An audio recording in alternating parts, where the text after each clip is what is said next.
Modern Israel is celebrating its 70th anniversary.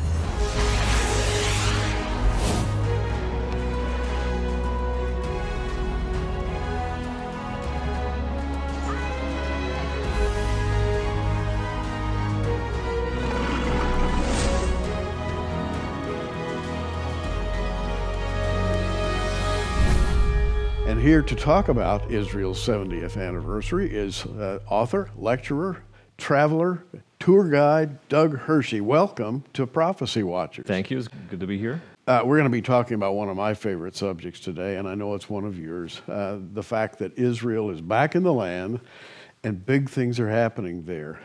Tell us a little bit about your life in Israel as a tour guide and as a traveler. Well, I've been going to Israel for about 20 years. I've been connecting with the people there for about as long, and through the time of just being in the land, connecting with friends, having dinner, exploring the land myself, putting the pieces together with the Bible, just seeing a lot of the needs in the land, and just really, my heart just continued to be pulled into the land. It's hard not to be when you're there. Indeed. For sure. And Doug's put together a book, and we're going to be talking about this book, using it rather as a basis for conversation about modern Israel. It's called Israel Rising, and it's not like any book you have ever seen before. There are, 100 pictures in this book? But each picture has a duplicate. And what a great idea. Tell people what you did. I found old photos that were taken between the 1880s and the 1940s, and went back with Elise Theriault, pro photographer, to reshoot the exact same angles to show how much that the land has responded under Israeli sovereignty. And so there's over 100 photo comparisons from over 25 locations all over the land.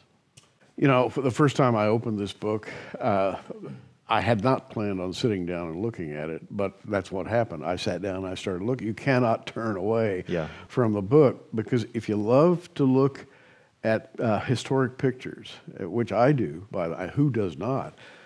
Maybe you've seen historic pictures of your own city, what it was like 100 years ago. And there's something magical about looking at the way things were and the way they are today. But that's especially true of Israel, because Israel is intimately tied up with the whole idea of Bible prophecy. Exactly. Things prophesied. Exactly. And I'd like to begin there. I'd like to begin in Ezekiel chapter 36, where the people of Israel are going to be brought back to the land in stages. And those stages are very well covered in your book, by the way. Thank you. But Ezekiel 36 starts this way. Verse 1, also, Son of man, prophesy to the mountains of Israel, and say, you mountains of Israel, hear the word of the Lord. Thus saith the Lord God, because the enemy hath said against you, aha, even the ancient high places are ours in possession. Boy, does that ever set the stage. Indeed. That's what we've been watching now in the modern era. Well, and it's a lot of what's been happening in the last 2,000 years. From any time that the people have been out of the land has just become a desolation. And so is another aspect of what's in the book is eyewitness accounts from Christians, Muslims, and Jews for almost every century for the last 2,000 years, describing what it looks like, starting all the way back with Josephus, first century writer, was Jewish, writing for the Romans. He talked about during the siege of Jerusalem that the Romans had cut down trees 11 miles in every direction from Jerusalem, and he talked about if you had seen Jerusalem before, you wouldn't recognize it now, because the entire region has just been laid waste. And so that's 2,000 years ago, and following history all the way up to 1948, just of what the land looked like, what the land experienced, the wars, the famines, the ongoing desolation that just continued to increase. Well, let's go back to Ezekiel. What did Ezekiel say would happen when the people started to come back, and how does that sort of tie in with what you do on an annual basis in your Israel trips? Yeah, well, what's really unique about Ezekiel 36 is that God is not even so much speaking to the people, but he's speaking to the land. It says, as you just read, speak to the mountains, to the valleys, to the hills, the ravines. And what's really significant about that, we think of prophecy often as spoken to kings or nations or to people, but here he's speaking specifically to the land of Israel because dating back to Genesis 15, the land is part of the original covenant. And so he's speaking to the land and saying that when the Jewish people return, you'll put forth branches, the trees will produce fruit, the land will be cultivated and sown. God specifically says to the land, he says, I will turn towards you and I am for you. And the waste places will be rebuilt. The forgotten cities will be re-inhabited. I'll multiply man on beast. And again, speaking to the land says, I'll treat you better than what you were at the first.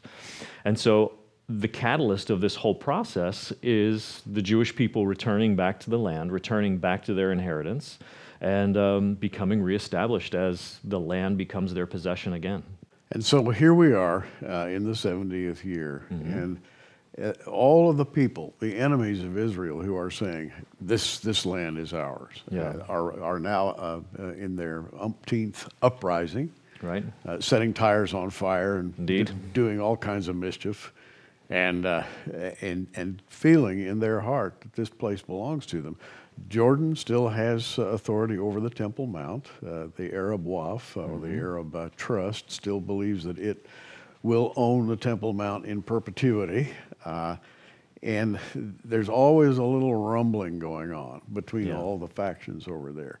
And particularly this year, the 70th anniversary, because our president has announced that he wants to move the American embassy from Tel Aviv to Jerusalem, which has caused a little bit of an uprising. A little. Is that going to happen? What do you hear about that?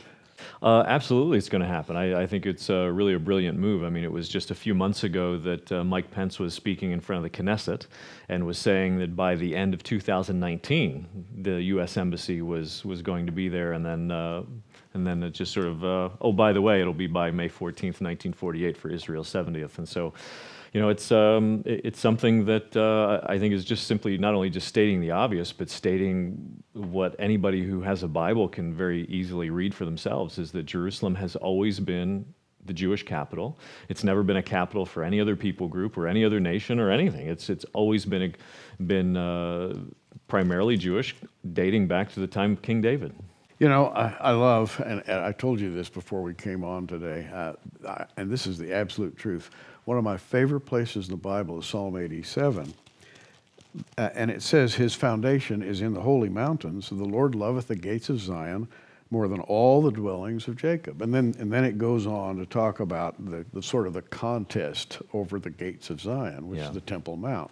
But that statement, the Lord loves the gates of Zion. Now, this is the Lord we're talking about here. Yeah. This is Jehovah. This is the one who created everything, including man. And for him to say, I love those gates more than anything else on planet Earth, that's amazing. It really focuses things down in a particular way. Well, and it's a theme that's all through the Bible. Zechariah 8 talks about how I'm jealous for Zion and I'm coming back to live with the people. Isaiah, or in Psalms, it talks about he's chosen Zion for his habitation and he longs for it. He makes the promise to Solomon back at the very dedication of the temple and says, my eyes and my heart will always be at this location. And so anytime that you're in Jerusalem, and that's something I share with some of my groups, with my company called Ezra Adventures, we take small group travel, and I explained to our small groups that when we're there, when we're at the Western Wall, when we're at the Temple Mount, when we're in that region, this is a specific area where God has promised that his eyes and his heart will always be there. Now, we know that God sees everything and we can connect with his heart really anywhere in the world, but there's a specific place, as you just said, the gates of Zion, that he has chosen for his habitation, that when you are there, there's just a very special connection point that he's telling the rest of the world, this is where my heart is at. It's amazing. Made a trip to Israel, last trip to Israel, coming up on about 3 years ago now. Wow, time flies. And the thing that I noticed on the last trip, as opposed to an earlier trip, was the number of foreign tourists that you see. Yes. From I mean, you can hear any language on earth spoken. That's right. You stand in one spot, and within about 15 minutes, you're going to hear every language that it is possible to hear. People want to go there. They want to see something. There's I think, a sense that there's something there that's not anywhere else in the whole world. Yeah, it's true. And what's amazing, talking about tourism coming, I know that the Israeli Ministry of Tourism that certifies tour guides as official Israeli tour guides, they've been clamoring for tour guides that speak Mandarin Chinese because of the amount of Chinese that are coming. There's been an influx of tourism coming from the Far East, from Indonesia, Malaysia, the Koreas, China. And a lot of them, ironically, are coming from a lot of the underground church that's there because they're reading the Bible. They don't really have anything else, other than the just the scriptures themselves. They're reading the scriptures and realizing God has a heart for this land. There's something unique that's going on, and I got to go. And they're coming from all over. As you're talking, I've been kind of thumbing through the book, and again, on the left side, you have pictures here. Here's a picture taken back in the 1960s, same spot, taken in 2016. Yeah. Here, the 1960s, over here, 2016. And you do this through the entire book, which is a marvelous idea, by the way. How did you come up with that?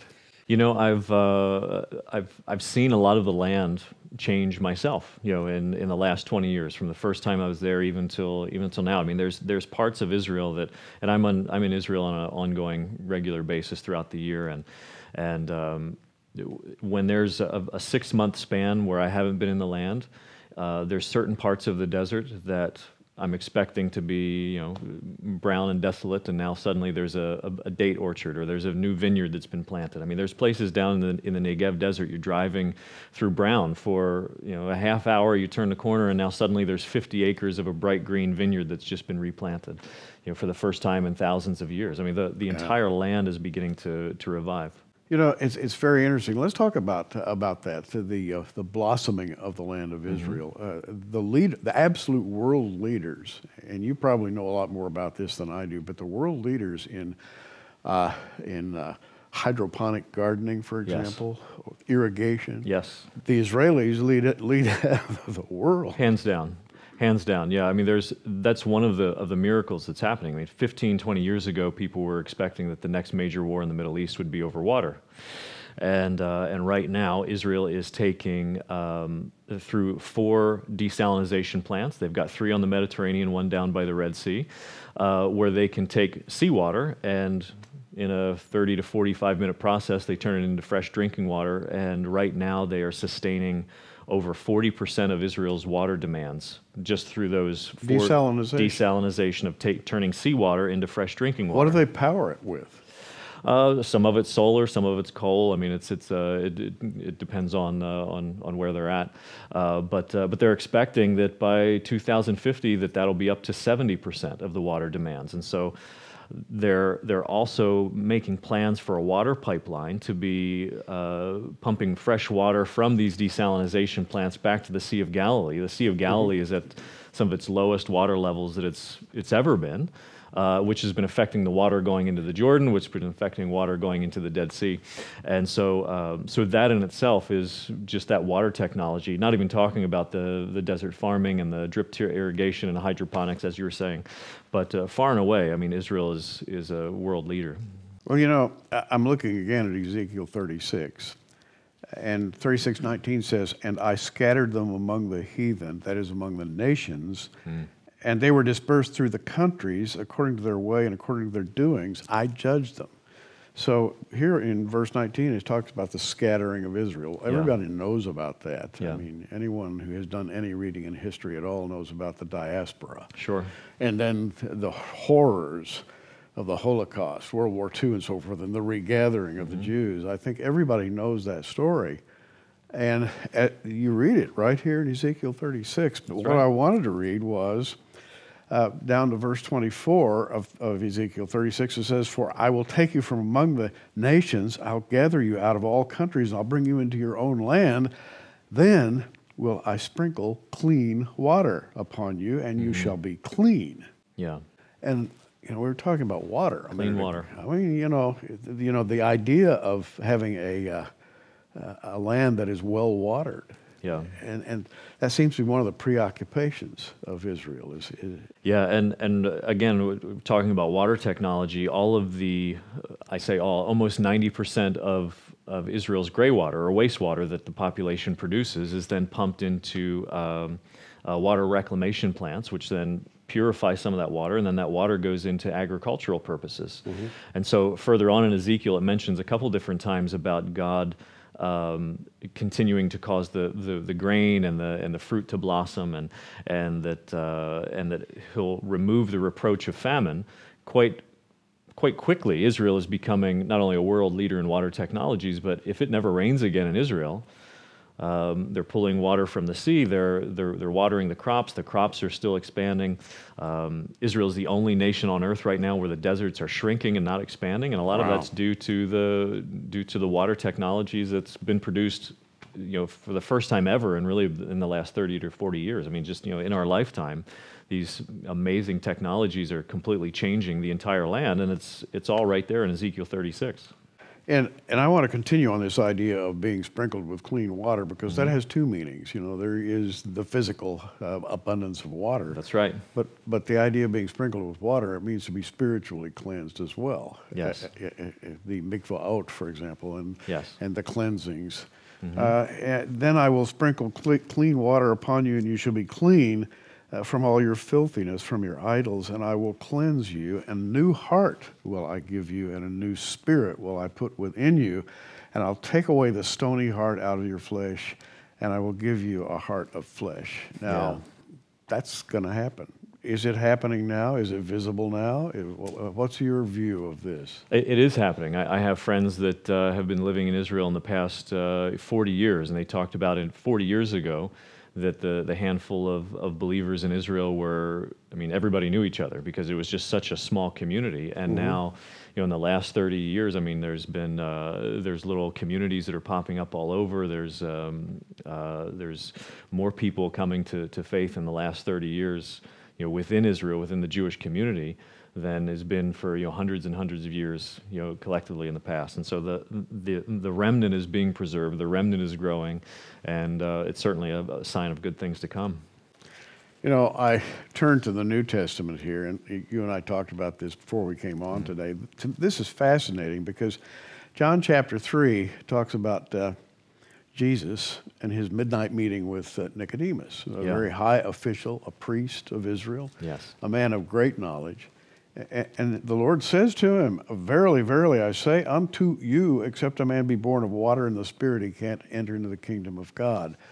Now, he's talking here about the born-again experience. But you go back and compare this with Ezekiel 36, and the idea of water and the Spirit is to be found right here, nationally speaking, for Israel. Israel, we talked about water, and we talked about clean water in the land, and the next thing is the baptism. Yeah. And then after that, the filling of the Spirit. And he says, to read again, a new heart will I give you, and a new spirit will I put into within you, that it says. And now, I love that idea, the comparison between what's going on here in Old Testament prophecy and what happened in New Testament prophecy. Yeah, it all fits together for sure. And as one of my Jewish believing rabbi friends in Israel, he likes to comment that there's nothing new in the New Testament. That everything that Jesus is teaching, he's teaching from the Torah. He's teaching from a Jewish perspective. Sure. And so that concept of God bringing His people back to the land, specifically to get ready to meet with Him, is found all through the Scriptures. Is that the most repeated promise in the Scripture is that God will return His people back to the land that He promised, and it's not just simply to bring them back for the sake of bringing them back, but He's orchestrating a meeting. He's planning to come. As we talk about Zechariah 8, he's saying he's coming to return. He's to live in Jerusalem. He's gathering His people. It's the Garden of Eden all over again. He wants to just be with His people from the beginning. That's been His heart from the very start. You've also put together a calendar here. It's called Israel Rising, and you have worked into a calendar the same idea that you have in your book. Yes. Each month looks at Old Israel, New Israel, and then of course you have the Jewish calendar as well as the standard Gentile calendar that we all use. Yeah. And here I'm looking at April, and then I'm turning to May 14th, which happens to be the 29th of ER. Some say IR. Yeah. And it's interesting that the anniversary, May 14th, 1948, is really not the real anniversary. Yeah, well, again, it depends on the calendar that you go by. And so, again, we were talking beforehand is that the Jewish calendar or the biblical calendar goes on lunar cycles. So when you're talking about Passover and Pentecost and Tabernacles, all of those are based on a lunar cycle. It's the same calendar that the Jewish nation uses today. We use the Gregorian calendar, which is based on solar cycles. And so that's why sometimes like Christmas and Hanukkah line up, sometimes they don't. But the 5th of Iyar was in 1948, that date was May 14th, and so those dates were together. This year, April 19th is when they're celebrating in Israel, which is again the 5th of Iyar, and then there'll be another celebration on May 14th. So we kind of double dipping this year for celebration into the 70th anniversary of Israel. You know, it's funny. You read Psalm 90, which is a psalm of Moses, and it talks about the 70th year. 70 is given by Moses as the years of a man. And then if you live beyond that, it's through struggle and hard work and ill health, et cetera, et cetera. But he's not only talking about a man, he's talking about a land, I think. If you go back and read Psalm 90, when you get to the number 70, it's a very significant number. It is, and especially in regards to the land, when the people were in captivity in Babylon, it was after 70 years. And so there was a clear restoration of both the people and the land in the 70th year. And so, again, we were talking beforehand, about 2018 and the things that are coming and the 70th anniversary.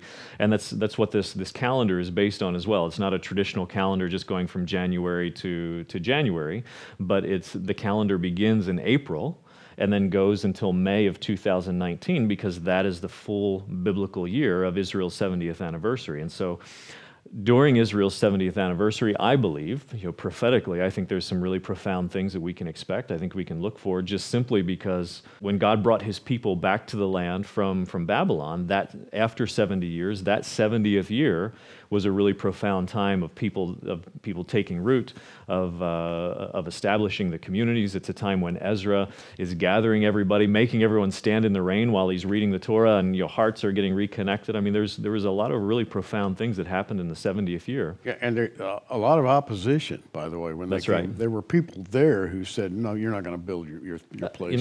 There's nothing new under the sun. I mean, the Jewish people returned to the land, and suddenly everybody says you can't build this, you can't do that. Right. But again, the same thing that's happening today is the same thing that's happened in the biblical narrative. It's God just using the biblical paradigm and the parallels of the scriptures of what's happening in current events today. We're talking with Doug Hershey, and he has put together a book unlike any other book I've ever seen. And this is one that I can truthfully say you won't put down. You'll just keep going. And then you go back to the beginning and go through it again.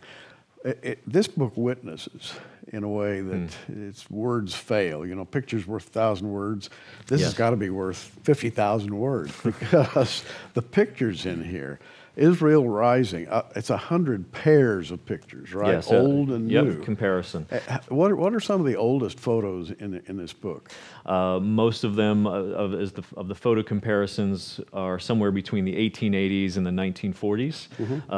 And again, at that time, it's during the Ottoman Empire or the British Mandate of the region of Palestine. But it was a real joy to find them and kind of put all those pieces together. Which, by the way, is hard work, finding the locations. I suppose. Fun work. Fun work. Fun work. Yes, indeed. It was like a treasure hunt every day. And some of these old pictures in this book. Well, I guarantee that when you pick up the book, you won't put it down, because you'll look at one picture and then you turn the page. Ooh, that's even better, and you'll turn the page, and this goes on forever. But what's the oldest picture in this book of Israel? The oldest photo of Jerusalem ever taken, the oldest photo in the book, is from 1844. Wow. And which is amazing. It's there's a section in the book about Mark Twain, and Mark Twain goes through the land in 1867. And when we talk about sort of historical accounts of what the land looked like, most people are familiar with Mark Twain. This photo from Jerusalem, the first ever taken, was over 20 years before his journeys through the land, and it's really stunning. It's quite a rundown. Looks like a dump. Well, Mark Twain's perception of Israel was less than beautiful. That's right. He thought maybe it was the worst piece of land on planet Earth, right? Yeah, I mean, he came through, I think maybe expecting something have a little bit more grandeur with it, but he talks about being down by the Dead Sea, and he said it reminds him of a funeral and of death. And he talks about, being up in the up by the Sea of Galilee and seeing sheep, eating something on assuming that the sheep were eating gravel because there was nothing else, for them to eat. There was nothing there. Now, one of the things you'll notice, in fact, it is the thing you'll notice, comparing the old and the new photographs, is the lush vegetation. The old photographs are denuded. Let's talk about that a bit, because in some way, I think the devil must hate lush vegetation, because the people that had control of the land during Israel's diaspora seemed to hate trees. They did everything they could to get rid of trees, right? Yeah, and any time that God's people were out of the land, the land had been conquered and reconquered multiple times. It never becomes a homeland for any other people group, and the land itself never produces for anybody else. And one of the most dramatic times of desolation was under the Ottoman rule. From 1517 to 1917, the Ottomans had a taxation policy where they would tax the inhabitants based on the amount of trees that you would have on your land.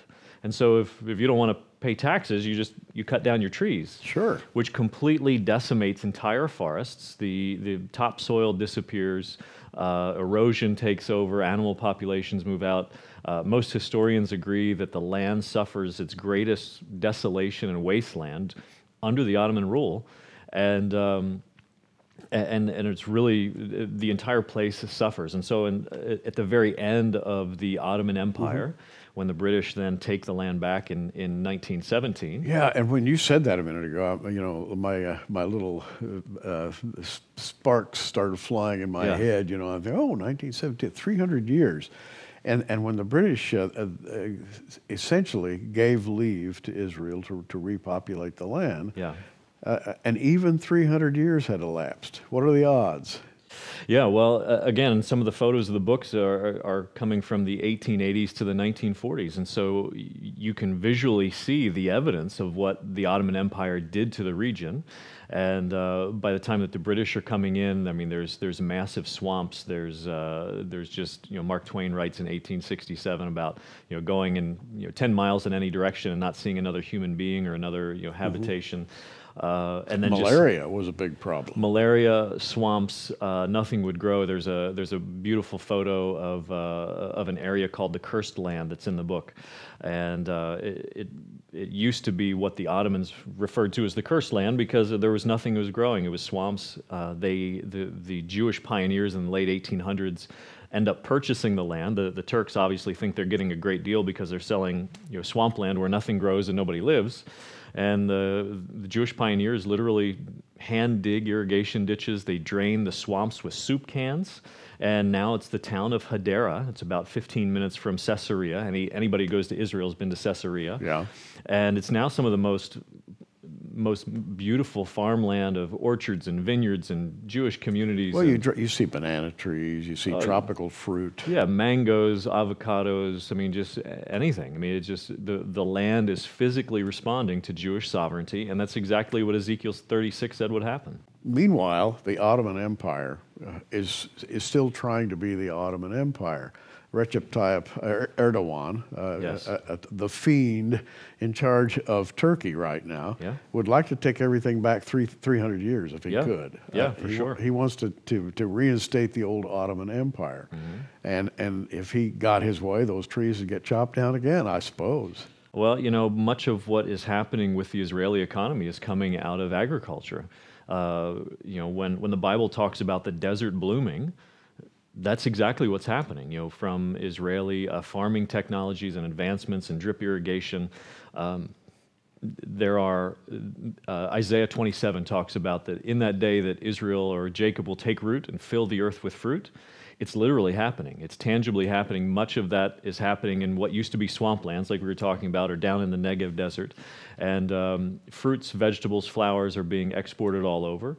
And again, going back to Ezekiel 36, it's exactly what Ezekiel said would happen. Now, as we mentioned at the beginning of our program, Israel is about to celebrate its 70th anniversary. That's right. The 70th anniversary of statehood.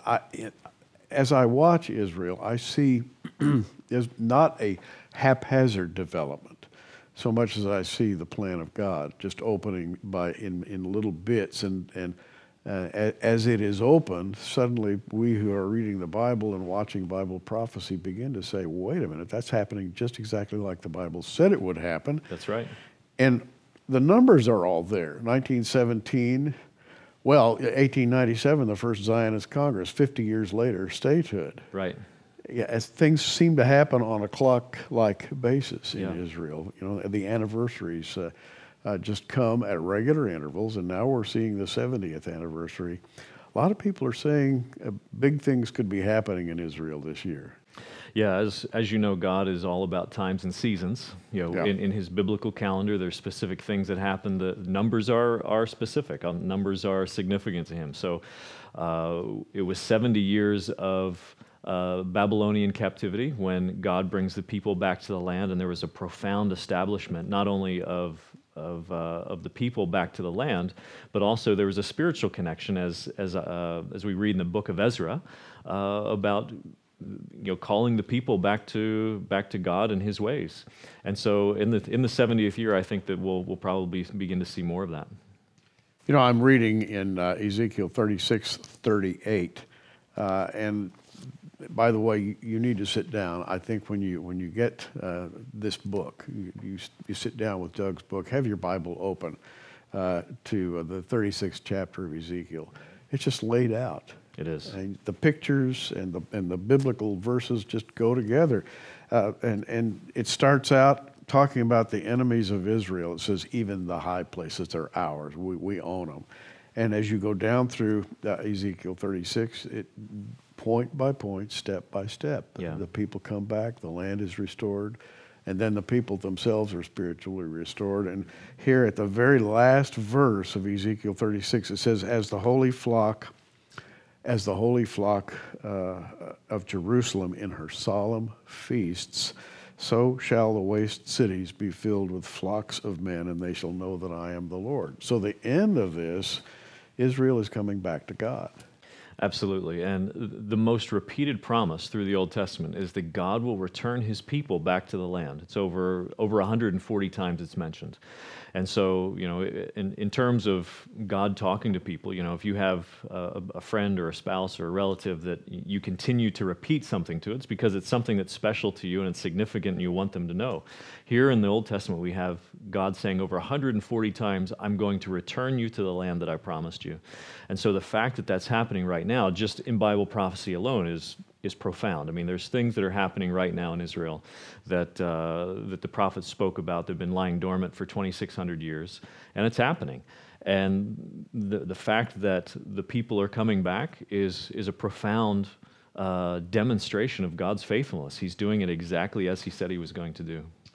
Now, I've talked with Doug enough in our short acquaintance to know that he's a realist. You conduct tours, by the way, to Israel. Tell us about that. You take small tours, and I suppose you visit the whole land. Well, there's so much to see and so much to cover. I tell my groups that I could take the same group back 4 or 5 times and it'd be brand new every time. Yeah. But the company is called Ezra Adventures. We do small group travel, as small as 5 or 6, as large as 12. And we don't do buses. We don't do big hotels. We connect with the local believers, and 30 to 40% of our trips are connecting with believers that are in the land, supporting organizations. So we do work with Holocaust survivors. We work with an organization called the Aliyah Return Center that helps new Jewish immigrants get settled in the land. We work with an organization called the Beautiful Land Initiative that picks up, deals with a lot of the trash and the litter problem around Israel's main water source, the Sea of Galilee. These types of projects, sort of humanitarian aid projects, also with Palestinian Christians. And then there's also adventure day trips and unique biblical sites. So we've done everything from snow skiing on Mount Hermon to dune buggies in the desert to snorkeling in the Red Sea to caving, and anything that you want to do, you can do in Israel on the adventure aspects. And then as far as the biblical sites, there's a whole host of biblical sites that that are so sort of out of the way, I suppose, that buses can't go to, that we like to. You said something that well. kind of caught my attention. You talked about picking up waste and trash and things, and kind of keeping the land clean. Yes, and that raised a little question in my mind about modern Israel. As much as it is God's will that Israel be back in the land, it's not perfect over there yet, right? Oh, far from perfect. I mean, if you're looking for sin in Israel, it's not hard to find. But regardless of that, God's decision to bring His people back isn't based on their obedience or even on their morality. And the promise, again, going back to Ezekiel 36, God says He'll bring them all back, and then He'll sprinkle clean water on them. So the fact that that right now Israel is full of people that are primarily secular, that are doing whatever they want to do, with no thought of God or even their history, is just simply what God said He was going to do. And I wanted to camp on this point specifically because I know there are a lot of you out there in our audience who have said to yourself, well, those people who are back in Israel right now are not really God's chosen people. They're people, in fact, not even all of them are Jews, and it's not perfect, and it's certainly not biblical. And you hear a lot of criticism. I'm sure you've heard that. Yeah, absolutely. But I think what you said a minute ago basically enunciates a principle, and that is the principle of God's grace. Not perfection, but grace. And faithfulness. I mean, and it's God's bringing His people back to the land the same way that He told them He would bring them into the land the first time. And He says, look, when I'm bringing you in, it's not because you're righteous or you're following the right ways. It's actually you're stiff-necked and you're hard-headed and you don't listen half the time. But God makes the promise through Moses from the beginning. I'm bringing you back because I made a promise. And so it's not based on their obedience or even that they're even recognize Him. God is demonstrating His faithfulness to Abraham, Isaac, and Jacob. He said He would bring them all back. But like Ezekiel 36 says, and other places in the Scriptures, there will be a time when they'll look upon the one whom they pierced, or that they'll sprinkle clean water. And in the passage here, it talks about God saying, I'm going to remove your stony heart and put in a heart of flesh. I'm going to remove your spirit and put my spirit within you, which is a profound statement in the Old Covenant. God saying, I'm going to put my spirit within you so you can follow my ways. And so all of these things are not based on Israel's actions, but on God's faithfulness and His kindness. And you mentioned a moment ago about me being a realist. I am. The more I'm in Israel, the more I'm there. I read the Scriptures very literally and very really because the things that I see in the Bible, I see unfolding in a very tangible and practical way with the people, with the land, with the photos in the book, with the history. And it's unfolding just like He said. Again, what an idea. Israel rising, 1948 to 2018, 70 years. And I might have had an idea like this, but I certainly wouldn't have had all the rest that it takes to pull it together. And to take 100 pictures from 100 years ago up to maybe 25 years ago, and then find the modern counterpart for each picture. Yeah. And so that you can look on the left side and see how things were, on the right side, see how things are.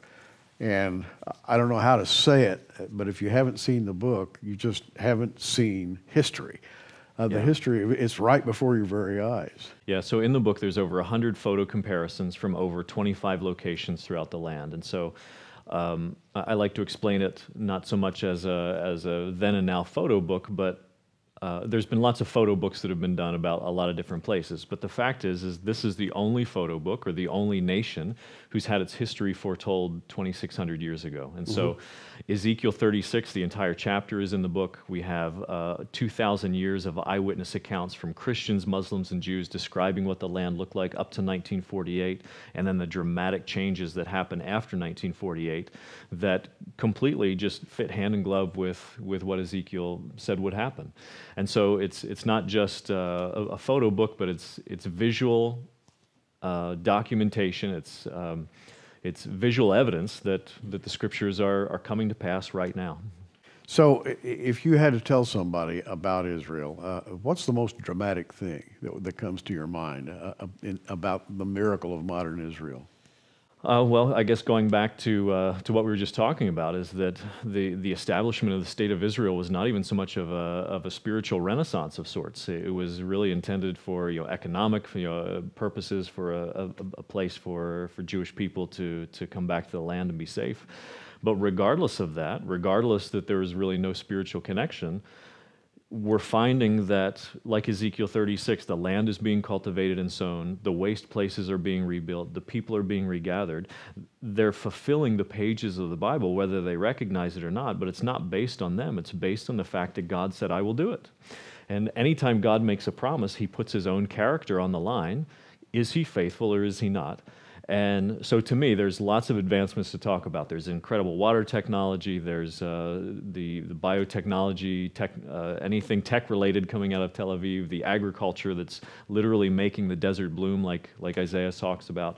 There's all of these advancements that are happening, but what's perhaps more dramatic is that it's happening through people that aren't even really following God so much. But yet God is keeping his promises, and he'll continue to keep his promise, as we just talked about. There will be a sprinkling. There will be a cleansing. It's coming. He said he's going to gather them all back to the land that he promised them, and then he has further plans for them at that point as well. That's even more of a miracle. That's right. Than if they were actually led of the Spirit. Right. That wouldn't be a miracle. That would just be an act of God. Right.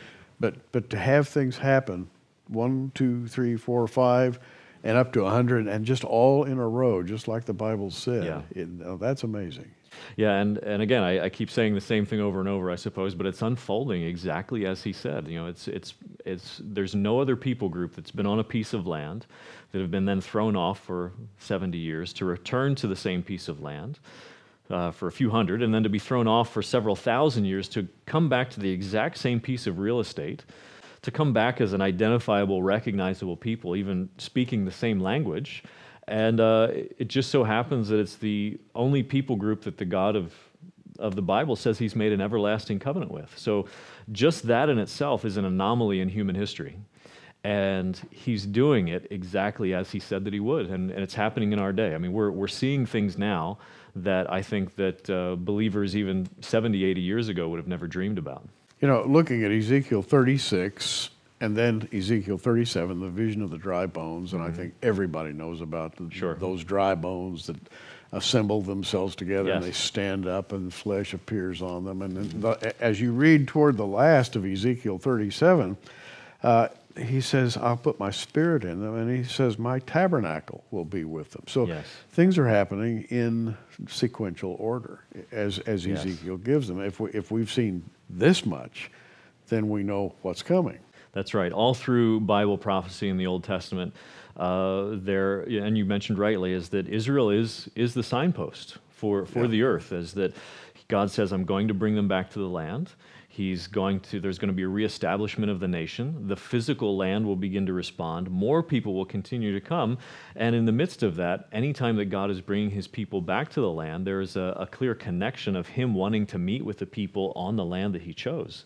And so if the people are coming back, the nation's been restored, the people continue to come back, the land is physically responding, what do you think the next thing is? What do you think is the next on the line? It's like you said, if it's following this progression, we can expect that this progression will be exactly the same. Very tangible, very practical, and very very visual for sure. Culminating, by the way, in Ezekiel 38, which is a battle which is won by the Israeli army. Yeah. Miraculously. Yeah. which puts the final stamp and seal on Israel going into the kingdom. Yes. And so you can really, I mean, it's amazing. You read the book and you know what's going to happen, and you can see what's already happened. Yeah. The book that Doug has put together is called Israel Rising. It's a book of comparisons. Imagine a picture taken 75 years ago, and you find the spot that somebody stood on 75 years ago. Right. That was not easy, right? No, it was sometimes it worked, and sometimes we really struggled. But it was like I said, it was like a treasure hunt every day. And 100 comparisons. Yeah. And by the way, the Israel Rising book we're offering to you for a gift of $40, free shipping anywhere in the United States. But as we do here on Prophecy Watchers, we like to offer packages too. And Doug, you have a marvelous biblical calendar. Tell people about the biblical calendar, because as you open this calendar, you come across some of the same comparison pictures. Yeah, some of the best comparison pictures that are in the book are also in the calendar, but what's normally we think of calendars being from January to December. This is one specifically for the 70th anniversary for all year long. And so it begins in April of 2018 and goes to May 2019 to cover the full year of Israel's 70th anniversary. And I think that we'll probably see some really profound and tremendous things in this year. And by the way, I'm going to say something now, and what I'm about to say is the truth. I've seen a lot of calendars in my day. I don't think I've ever seen as beautiful a calendar as this one. This is just phenomenal. Believe me, you won't throw it away. Yeah. The pictures are wonderful. You have a third item in this Israel Rising package, and this is music from the heart of Israel. It is, and so there's some really some traditional things that are on there with the Shema, also the Aaronic benediction from Numbers 6 that's sung in Hebrew, but a lot of the believers, Israeli believers, that are sort of the remnant that are surviving and growing and thriving in the land, are writing music, and so there's some worship on there that really captures the heart of God for the land and for the people. If you want to really experience the spirit of Israel, Doug will take you to that place. And he does so on the basis of having traveled. I think probably it's a calling with you. Yeah, for sure. A calling toward the land of Israel. Yeah, indeed. And by the way, the book, calendar, CD, yours for a gift of $70, free shipping anywhere in the United States. And if what I think or imagine will happen actually does happen, you'll look at this book and you'll say, I'd like to give one of these to one of my friends or family. And for that reason, we're also offering a Friends and Family 3-pack. This book, which would be $40, if we're putting 3 of them together and offering them to you for $100, free shipping anywhere in the United States. It's a great book. I cannot speak my absolute joy at having opened that first page. It's just amazing the way you put things together. And I guess my first thought was, why didn't I do this, I know why I didn't, because I don't have the access that you do to the land of Israel. And the energy, I'm sure it took a lot of energy. It was 5 to 6 weeks of consistent photo shoots and getting into the right places and finding the right places. But what's exciting to me as well is that not only is the Christian community behind it in Israel, but the Jewish communities as well. So I've been doing some speaking at synagogues. There's an Orthodox rabbi that wrote the foreword to the book, which I was really honored to have, because they're also recognizing the time and the seasons that are happening in Israel. The Orthodox are beginning to look at prophecy a bit. Yeah, I mean they recognize that after 2,000 years that God told them they'd be back in the land, and they are, and so they recognize that they're like Zechariah talks about, the old men are talking about the good times in the streets, and the children are playing in the streets, and it's all unfolding, and he writes a beautiful foreword, an Orthodox rabbi from Jerusalem. Doug, we really appreciate your work, and come back and see us soon. I would be happy to. His name's Doug Hershey. He's put together Israel Rising, and I want you to look at it. I'm Gary Stearman. Hey, you keep watching. We are. Our second annual Blessed Hope Prophecy Forum is not far away, and here to talk about it, Bob Ulrich. The Prophecy Watchers are coming back to Norman, Oklahoma, October 12th through 14th, 2018. We're going to be back with 30 of the leading names in Bible prophecy. I'm sure you recognize many of the names: Gary Stearman, Tommy Ice, L.A. Marzulli, David Reagan, Jan Markell, Bill Koenig, Don Perkins, Andy Woods, Gary Frazier, Bill Salas.